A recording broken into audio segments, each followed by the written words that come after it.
Okay, good morning, everybody, and welcome to this week's virtual plant clinic. My name is Bill Lester. I'm with University of Florida IFAS Extension Service here in Hernando County. And joining me just now, just 1 second ago, is our Hernando County Florida Friendly Landscape Coordinator, Colby Pitts. Colby, how you doing? I'm doing well. Right on time. We try to be punctual here, guys. And then also joining me is one of our other regular morning co-hosts here, Bernie, who is one of our Master Gardener volunteers. Good morning, Bernie. How are you? Good morning, Doctor. I'm doing well. And I see that Bassem is watching also, and so is Bill. So good morning, guys. As always, if anybody has any lawn and landscape and garden and water and invasive plant, pesticide, herbicide kind of questions, please feel free to ask them. If it's something about snakes, birds, aquatic organisms, I'm thinking about all the categories I don't really know that well.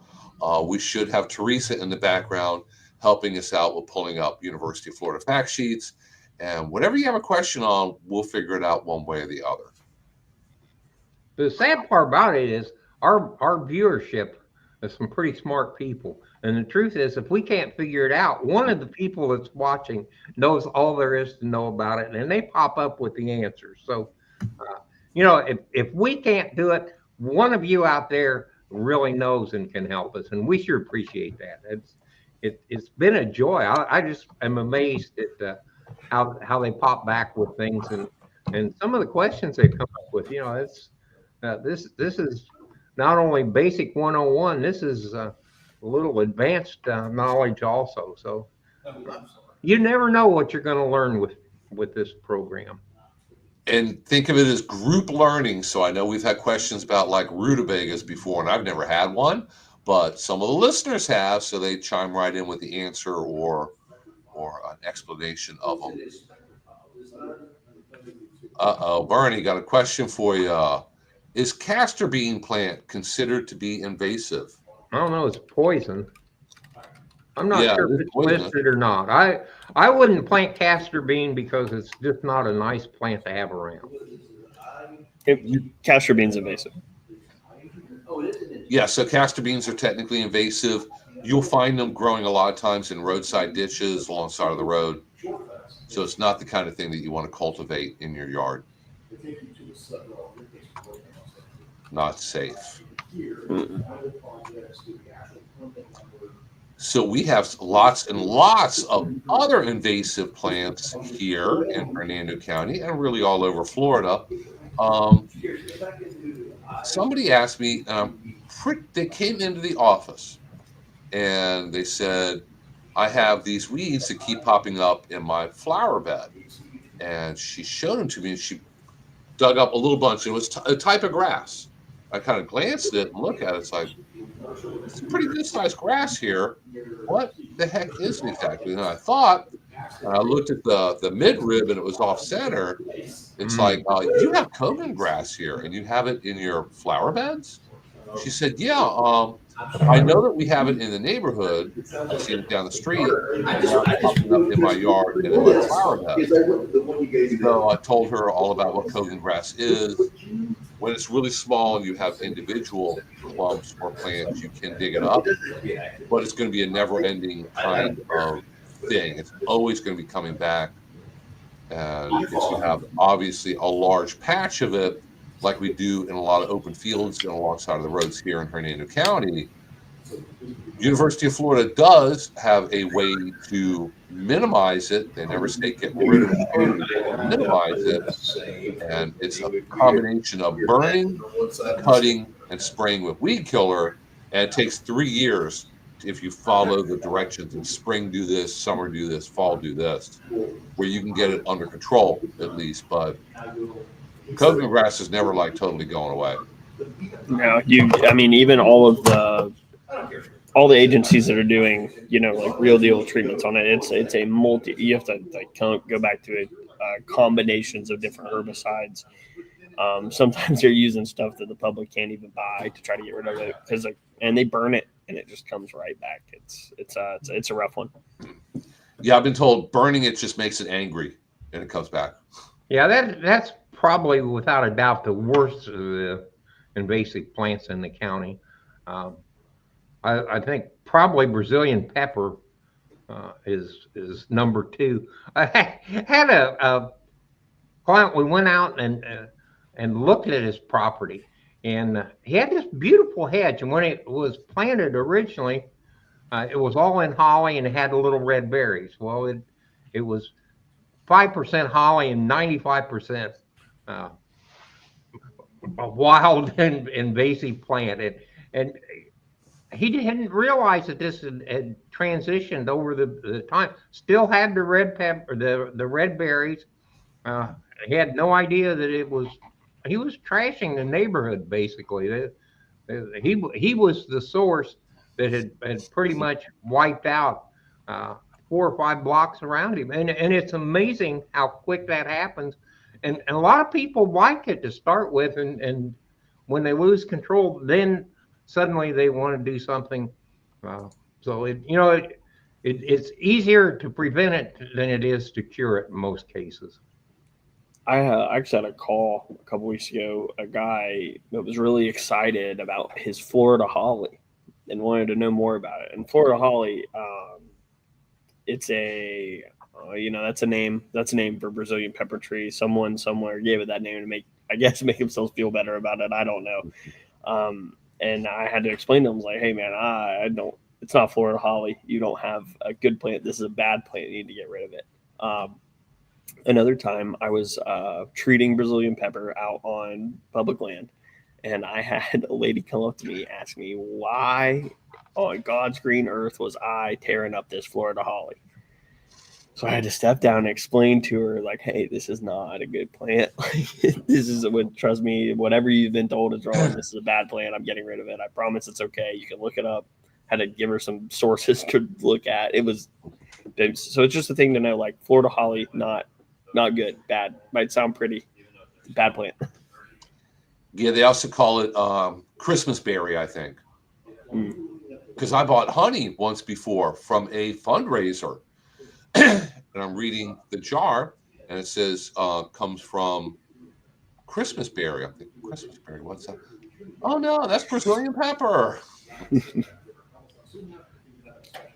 Yeah, that's bad enough. It's one of there's only 2 plants that the county has come out in serious anger against, Brazilian pepper and lead tree, and those 2 really are a problem. So if you're coastal, that's a nightmare. So if you have what kind of looks like a holly tree with these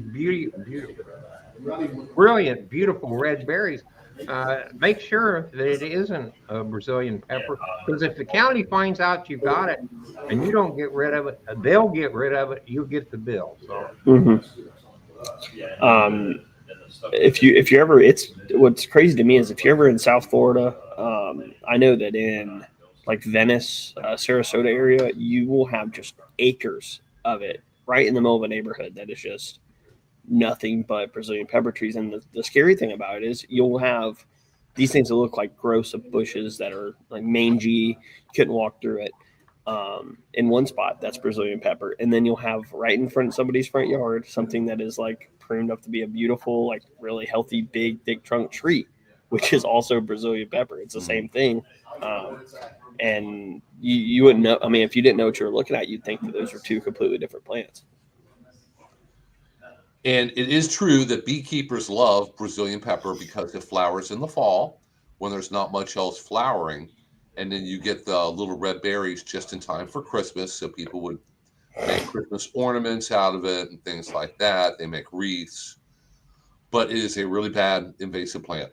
So the fact that beekeepers really love it shows that, I guess, even with pretty much any invasive plant, it has at least one good attribute, but normally they have 99 other really bad attributes. So it's never as simple as black and white. It's always kind of gray. yeah, another one of the invasive plants that isn't so much a problem here, but you can help out here is Melaleuca. And if you need mulch and you can find Melaleuca mulch, it's a great mulch. It has the highest resistance to insects. Uh, it works very well. It's good mulch, and it's coming from trees that are a nuisance problem in South Florida. So the more mulch you buy, the more Melaleuca mulch you buy, the more you're helping to reduce a terrible invasive plant in South Florida. They wanted to dry up some of the Everglades. Um, Man, you couldn't ask for something to sop up more water. The only problem is it sops up every last little bit of land there is. So, man, do they go in, and they go in a hurry. So, Melaleuca mulch, that's the one you want. I And hate to don't say buy it. cypress because for the same reason that the they go down to find a wild cypress tree and grind it up. And some of the people in the mulch business now put on the bag no trees below or south of Interstate 10 used in production of this product. So that tells you that there really is a problem with them wiping out the cypress trees in Florida. So if you're using cypress mulch, you're not helping. But uh, Melaleuca mulch, that's a great thing. I hate to say it, but I say give it 10 years, and Melaleuca mulch will be pretty easy to get here. Sadly, that's kind of the nature of invasive species. This is that they invade and they move and they grow their range.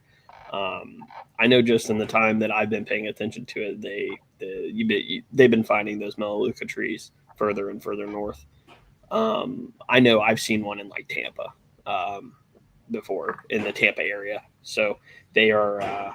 I'm sure, and that's just what like I saw as a government worker. So who knows what's on private property? I'm sure that they'll be. I'm sure they'll be in Hernando County eventually.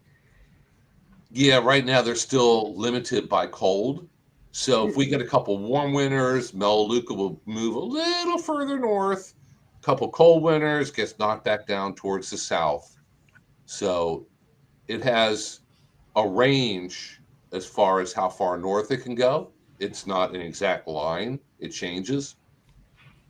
But there's so many invasives that if you ever go to South Florida and you look around, everything loves it down in South Florida. But a lot of those things are kind of restricted to South Florida because of the temperature. A lot of their, like we have invasive whiteflies around here, but they have like a half a dozen species of them in South Florida that we don't have to worry about here because it's too cold for them to move up to here and establish. One exception of that though is tegu lizard. Do you know how far north tegu lizards could potentially move? Mm-mm. Kentucky. Oh, So because they go dormant, they'll go actually hardcore dormant for the winter, which they don't normally have. Now, you obviously don't have to do that if you're a big lizard living in South Florida. Never really gets cold enough, but they could survive further north as they move bit by bit further north. So researchers look at all these things to figure out, well, how far potentially could it go? And then what do we have to do to monitor and keep an eye on it? Catch them, dig them up. I wouldn't.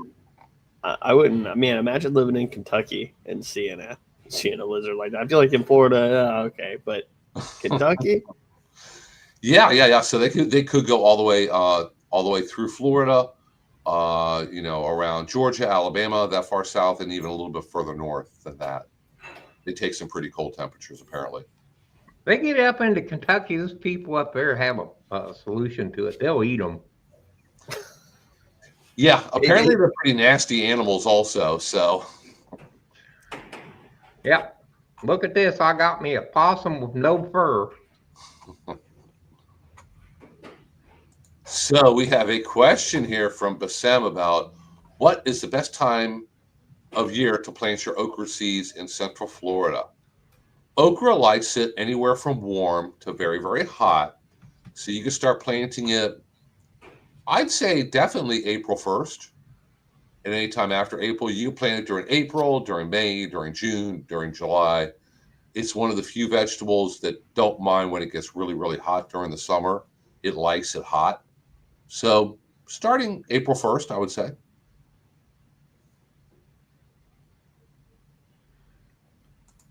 And I see Teresa shared a link to some information on the growth and spread of the Argentine black and white tegu. It is it's a lizard that can potentially get 4 feet long. So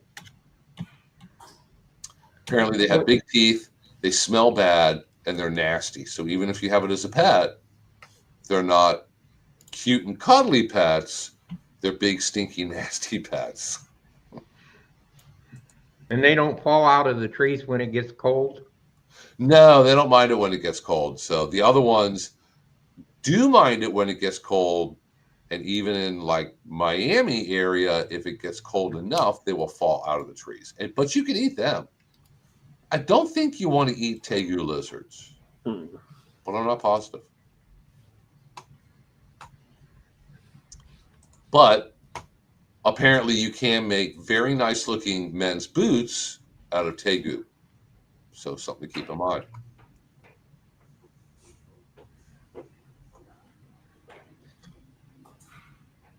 Okay, folks, if we have any other questions, and University of Florida actually has, it has a blog post about growing okra for gumbo and beyond. Quality gumbo requires okra. And fried okra is very good. Just regular steamed or boiled okra is a weird consistency, and an acquired taste. I guess not many people like it. Fried okra, I like that. That's a pretty good thing. I get that as a side dish occasionally.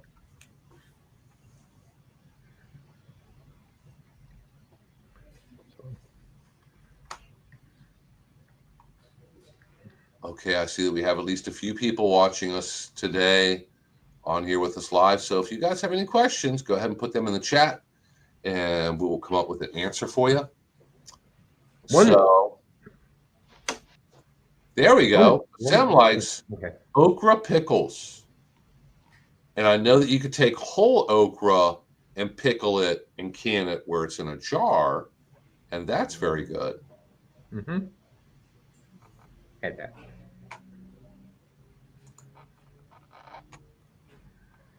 So let's go for the old standby. Let's talk about the weather.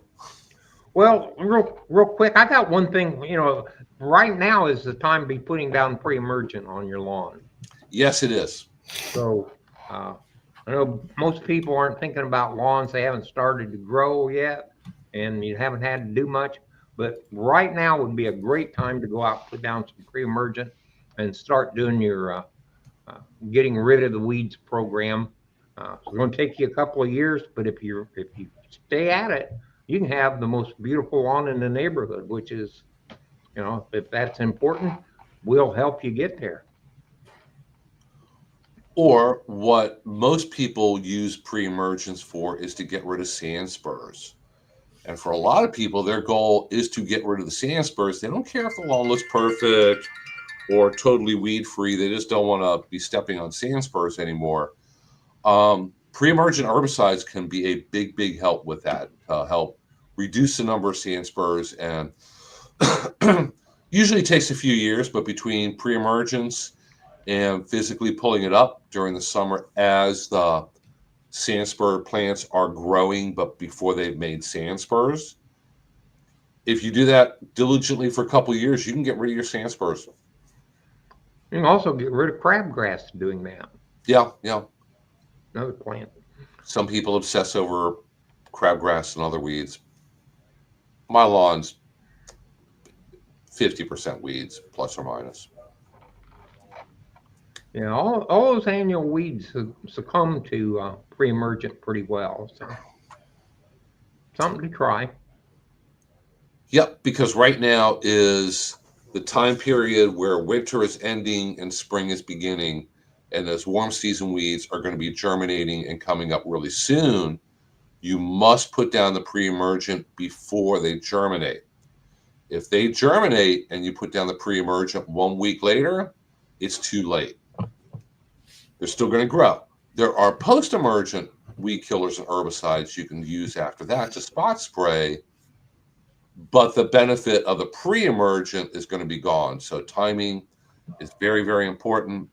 And I'm sure Teresa can probably just find droves of links to share with all kinds of information about which pre-emergents work best, which ones are most appropriate for lawns, for the type of grass you have.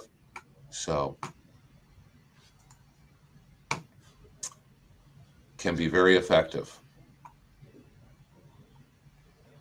So I think all the cold weather's gone. Let's see So what tomorrow we'll have frost. Upcoming weather. People were posting and making mention of another cold front coming through. I see early next week a low of 48, late next week a low of 44, 49. None of those is damaging to any kind of warm season vegetables or crops that you might have already planted or having in the ground. So I'm going to go out on a limb and say that for at least here in Hernando County, I don't think we're going to have any more freezing, damaging weather.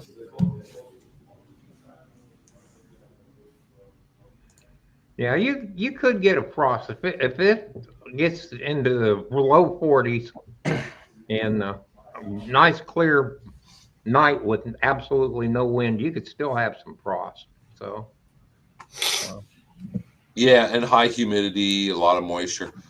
It was warm this morning, but everything was soaking wet when I walked outside early this morning.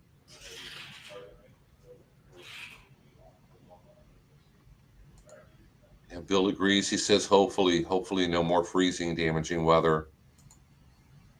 The cool weather is just great, but you have to keep in mind that you know if you're talking about growing vegetables, growing fruit trees, growing any kind of plants, temperature overnight gets down to 50 or even 40, really not that big of a problem. It's when you get down below that, like Bill says, that they got down to 24 on that one cold day. I think my neighborhood got down to like 28. It killed my bananas. And I have a neighbor down the street who planted 2 foxtail palms out in his front yard, totally brown. And got an email question the other day. My neighbor had a couple foxtail palms in their yard, and now they look pretty dead after the freeze. What can they do? I said, wait and see. Wait until really the end of March to see if there's any new growth or signs of life on them.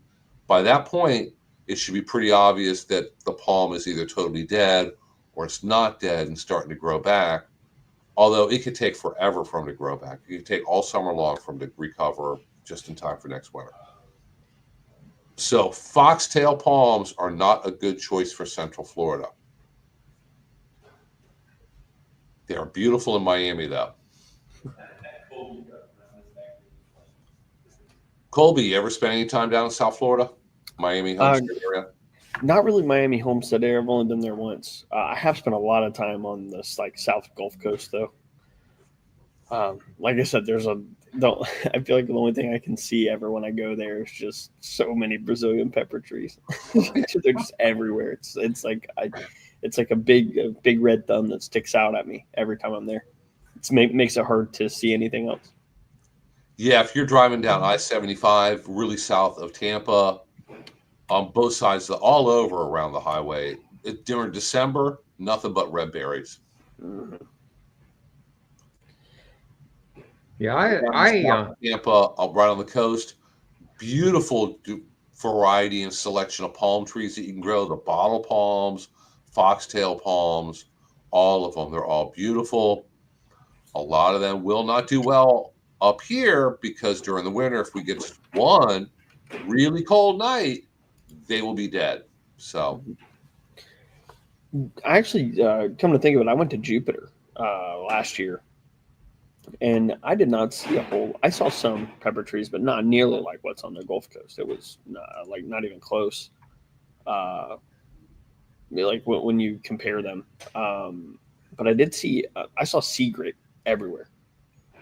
So much sea grape. It was like they use it like it's a hedge. It's everything. It's all kinds of stuff. They use it in all these different ways. I thought was super interesting.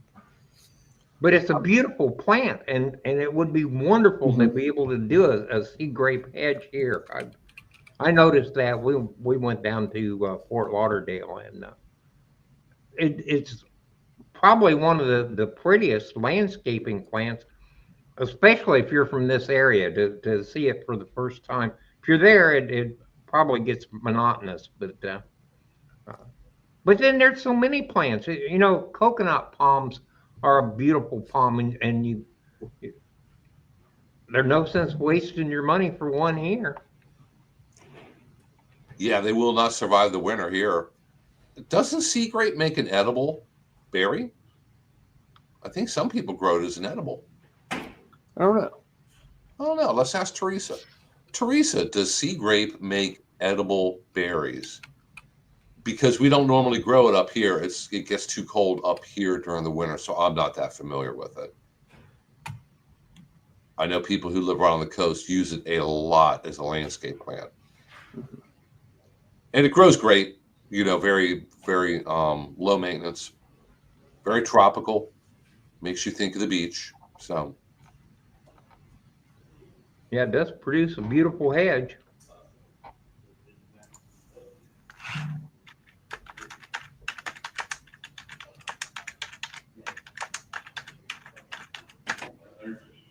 so I guess we're all looking this up all at the same time. Um,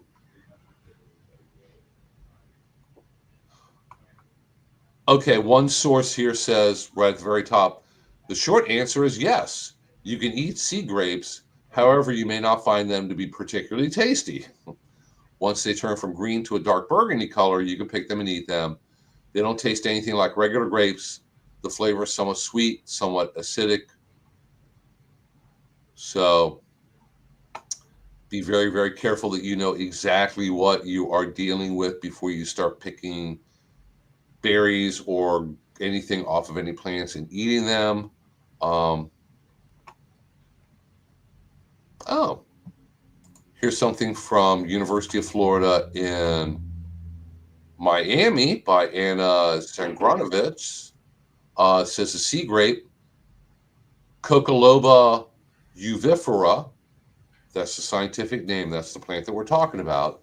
It's a native beach and dune plant species, critical, very important members of coastal communities. Needs full sun, sandy, well-drained soils. It grows on the beach, so it likes the sandy. Um, Sea grape berries are edible and are used to make jelly and, in some areas, wine. I'm getting an idea here. So where can we get enough sea grape berries to try making a bottle of wine? One whole bottle, huh? uh,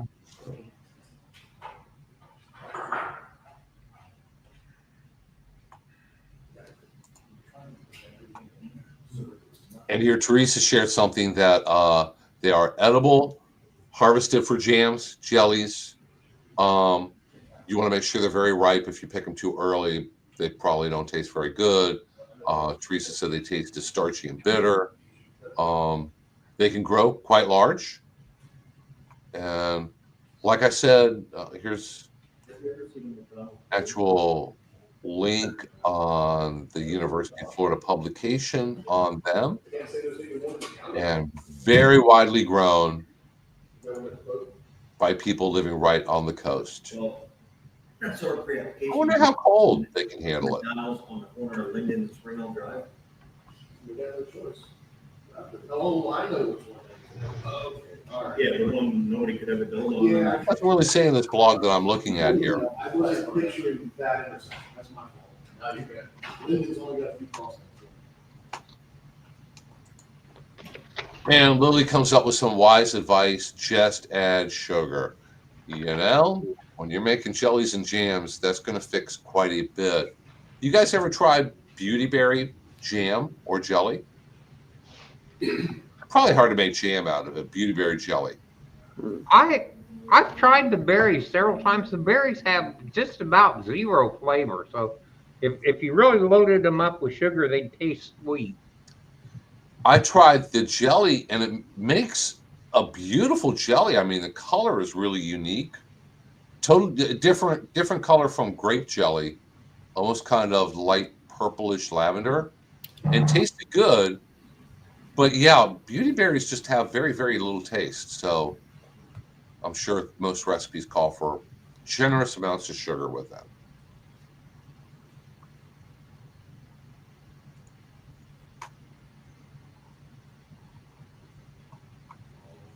So everybody who may be watching us live, if you have any other questions, go ahead and put them in the chat.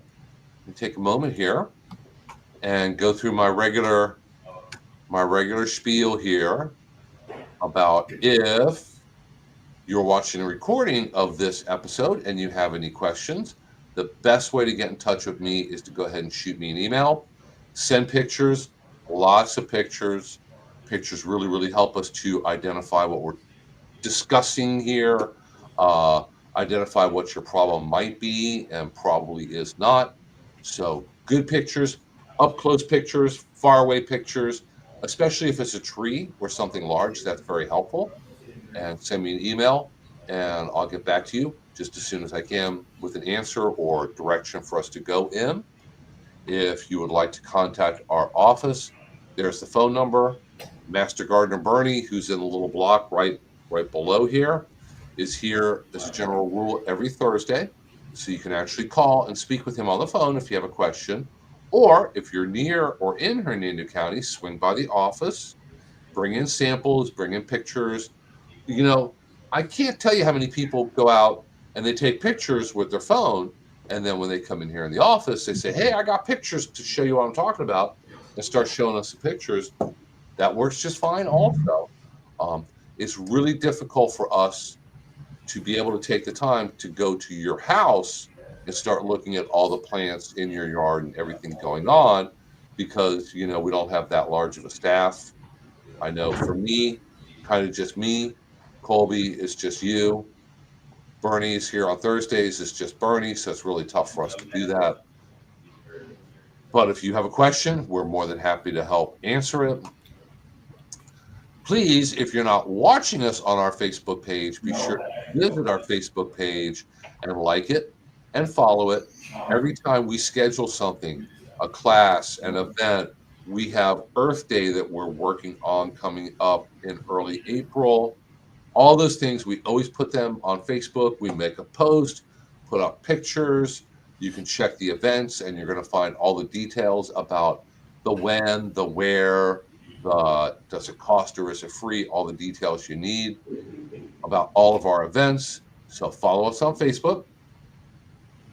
If you're going to have them do the picture thing, which is a wonderful, wonderful thing to do, think like 5 pictures. The first picture is a way back, an overall view of not only what the problem is, but where the problem is. So, if you've got a problem with a tree, take a picture of where the tree is in relationship to the house and things.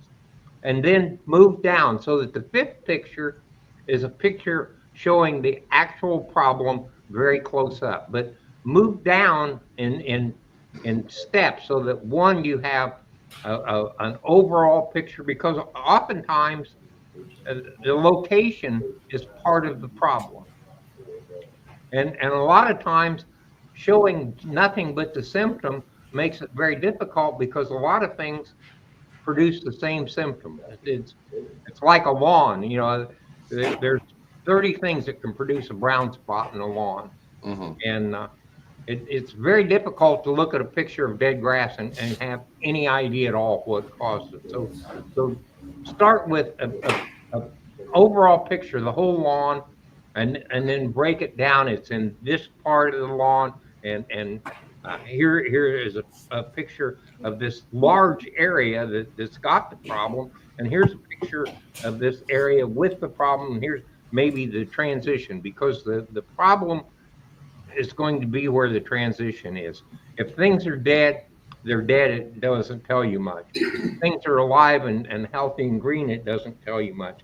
But where the transition between those two is, is where the problem lies, and that's what we need. So, the, so often we get a picture.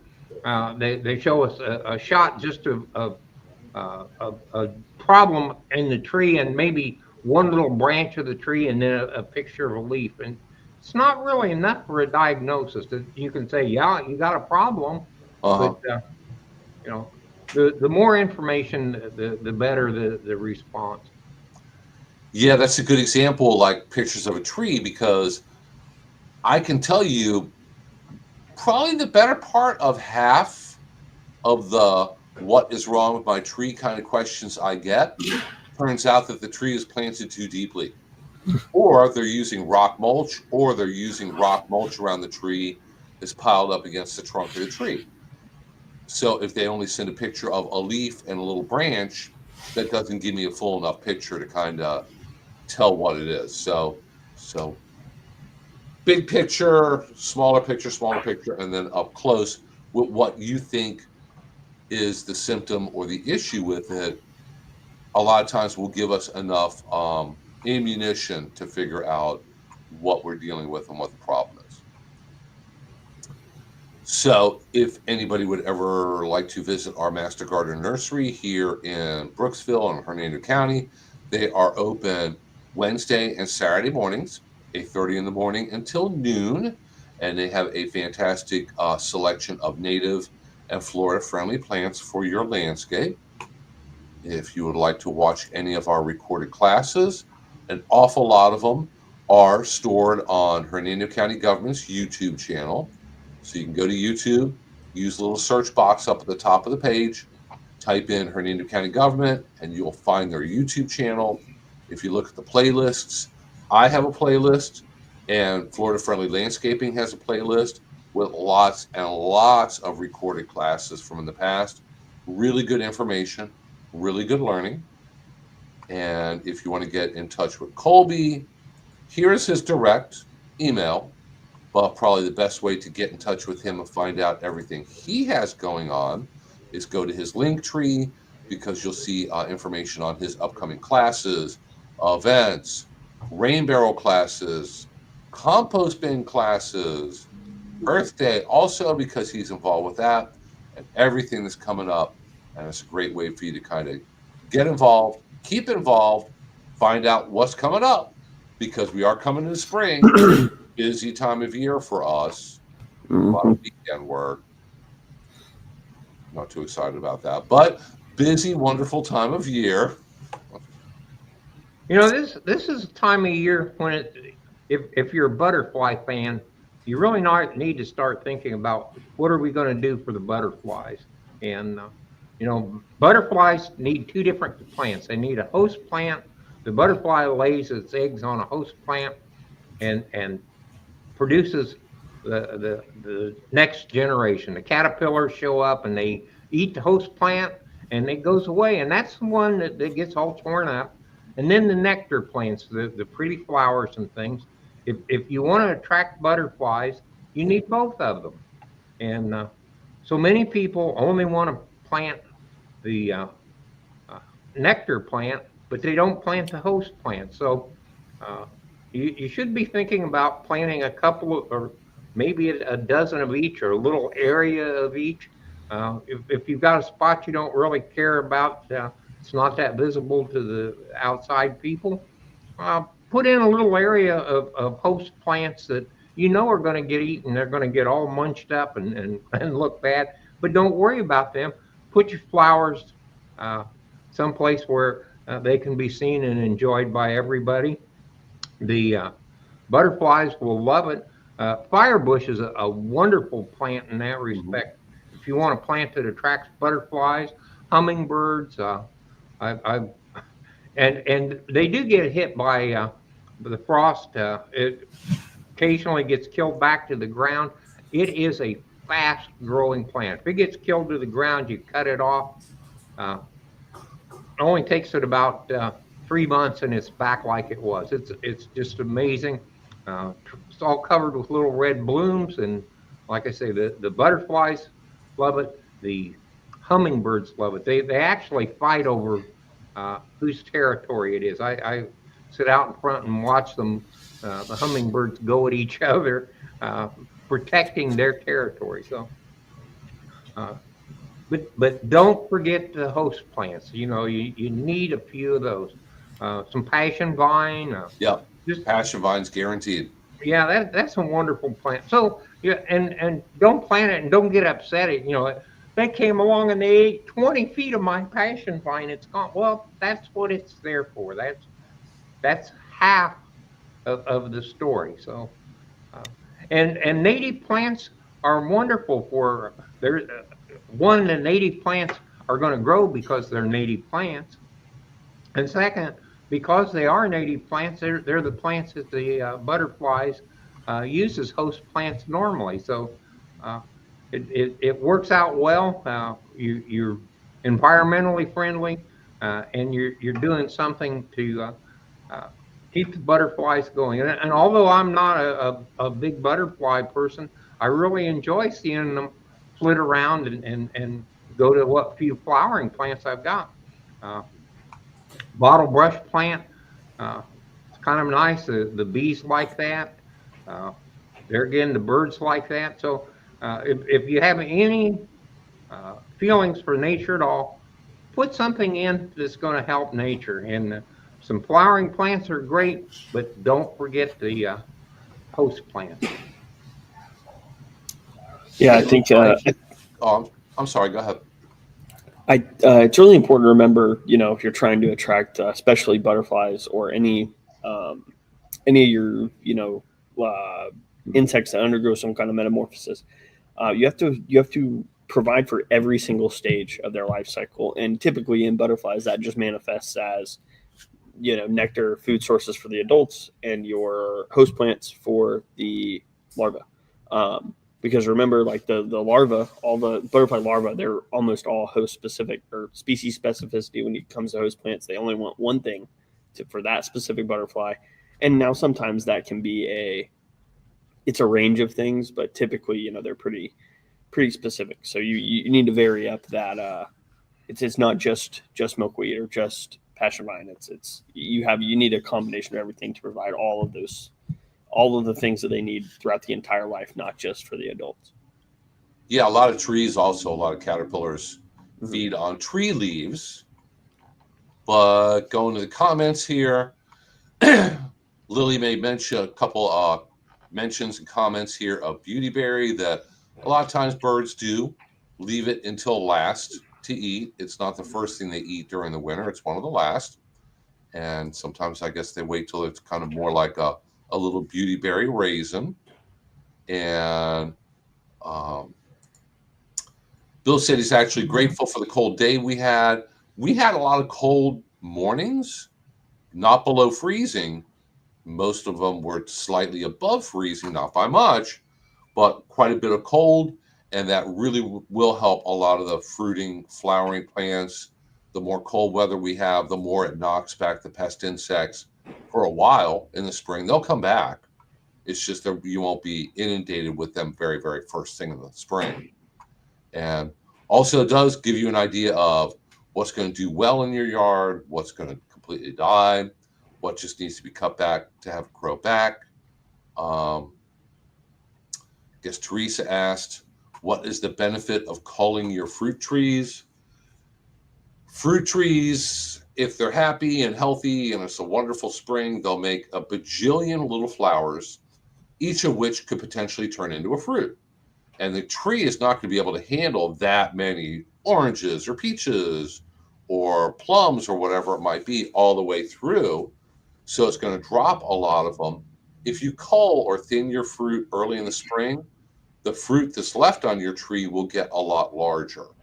If you don't thin it, you may get a million plums, but each plum is going to be, very, very small. So, and it's kind of, your preference. If you want a lot of plums, don't cull them. If you want nice big plums, you need to cull them. But commercial growers will thin the fruit, definitely, because it's very important they grow nice large fruit because they're selling it in the market. And we have a legitimate, insightful question here. Joelle says, I have a lot of shade in my yard and was considering using mosses as ground cover. Is this wise? And where can I get some different varieties? I've never noticed mosses in a plant catalog.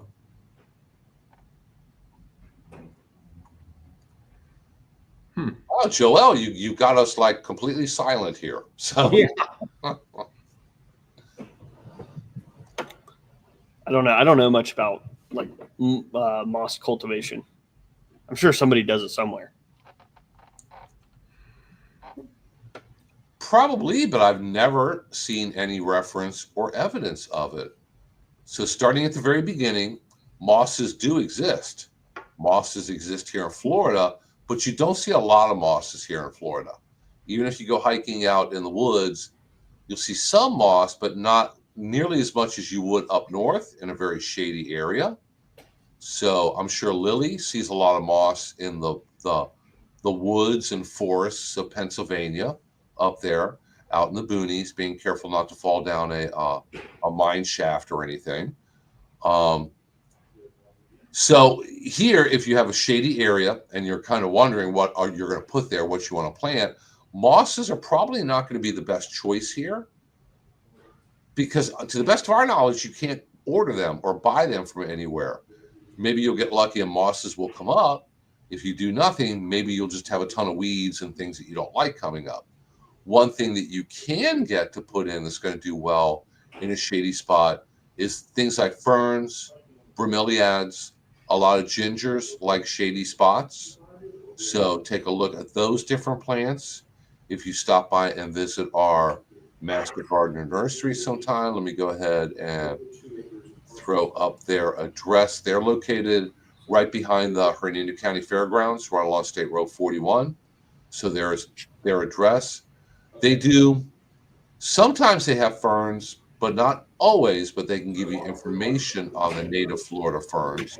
Yeah, They have bromeliads, they have gingers. Both of those do well in shady spots also. Those are probably going to be some better choices for a Florida shady spot. cinnamon fern would be a good choice. Cinnamon fern has a nice little brown spike, adds a little color into the ferns, and they tend to stay in the shade, so they don't run all over the place. They're not Yeah. a plant from hell type thing, but they slowly take over the shaded areas, and then they pretty well behave. Now, I really prefer bromeliads. I love bromeliads in a shaded area. Uh, it then becomes, what do you do about the mosquito problem with bromeliads? So, uh, are you willing to put some dunks or something in the bromeliads, or find varieties of bromeliads that you can go out and wash them out or something? So, there's a little more involvement using bromeliads, but there's several shade loving plants that will work pretty well for that. And if you're here in Hernando County and you have questions about mosquitoes, I just shared contact information from our friend Alyssa. I need to get a hold of her and have her back on. I guess we're coming up on that time of year where people start thinking mosquitoes once again. Haven't had to think much about them for the last few months with the cold weather and dry weather. But bromeliads do hold water, and you may end up breeding mosquitoes. There's ways to deal with that. You can flush them out. You can get BT mosquito bits and kind of sprinkle the granules in there. But if you have a mosquito question, contact Alyssa. And Teresa went ahead and put up a link to a publication on ground covers for shade. So moss, great choice for up north, not that great for down here in Florida. Native ferns are a great choice for in Florida. Please don't go out and buy like a potted Boston fern. That's what fern is that? What's the scientific name? Tuberosa. Oh man, I'll tell you. Yeah, that Boston fern is a horrible invasive here in Florida. You can, if you plant it in the ground, it will eat your entire property up. It will spread wherever it's shady. It's Nephrolepis exultata. That's a Okay. oh, Common. You could. It's sold as Boston Fern at big box stores. They put it in a hanging basket. You don't want that in your growing in the ground in your yard. You don't want to go there. Yeah. I'll put it there in the comments. It's a tough one. Has little brown balls in the root mass. Yep. So if you can dig it up and it has the little brown balls on the root mass, you don't want it. That is a terrible plant. Yes, we do have beautiful native Florida ferns, and those are the ones that you want to put in your yard. They grow slowly. They stay in bounds. They control themselves, and they do very well in the shade. Pretty much zero maintenance. You don't have to fertilize them. You really only have to water them if we're in a drought. Other than that, they're pretty darn self-sufficient. So hey guys, anybody has any last minute questions, please be sure to put them in. I will be here next Thursday, and we have a guest next Thursday, Wendy Wood, who is with University of Florida Extension. She has just been promoted to be our state specialized agent for food, FRC, food and what would that be? Help me out here, Bernie. What is I don't know. consumer agent? So they help with health, nutrition, finances, how to keep a checkbook. They do programs right now about how to go about filling out your taxes, things like that. She's going to be here with us. And then coming up soon, let me pick a potential date here. Either the very end of March, so Thursday, March 27th-ish, or maybe April 3rd. But end of March, beginning of April, we are going to have our 5-year anniversary of doing this. And we're going to do something fun that day. One of the people that we could possibly get would be Scott. I think it would be neat to get Scott on. Let him talk about roses. He's very, very knowledgeable about roses. Scott's one of our agents, by the way. He is in one of the other things that university does in the extension offices besides just plants, and he is the consumer services type guy. So he could talk on roses. He could talk on the consumer services. Maybe there's some of those things that would be beneficial.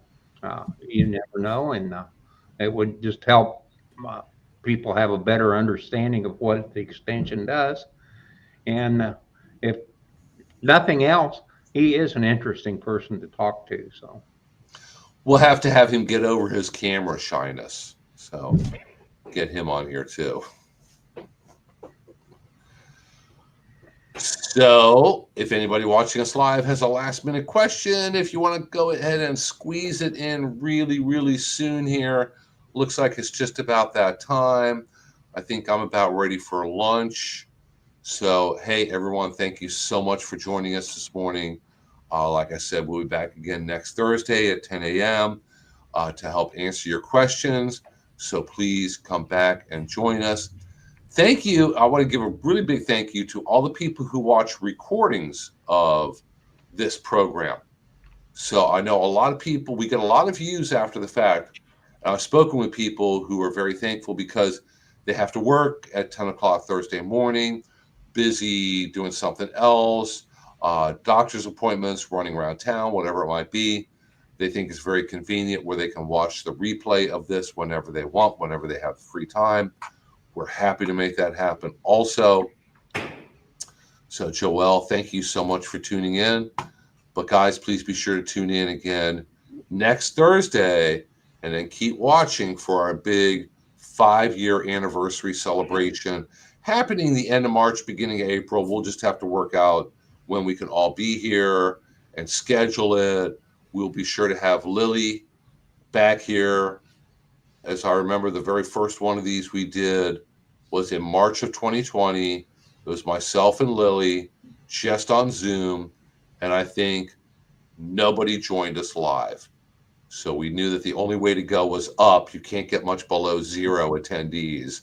And it's gone up since then. And everything's been very, very great. Buddy, thank you so much. I know Buddy's been following us since very close to the beginning, if not the beginning. So, guys, we'll see you all again next week. Until then, everybody take care, be safe, and enjoy gardening outside. So, bye, guys.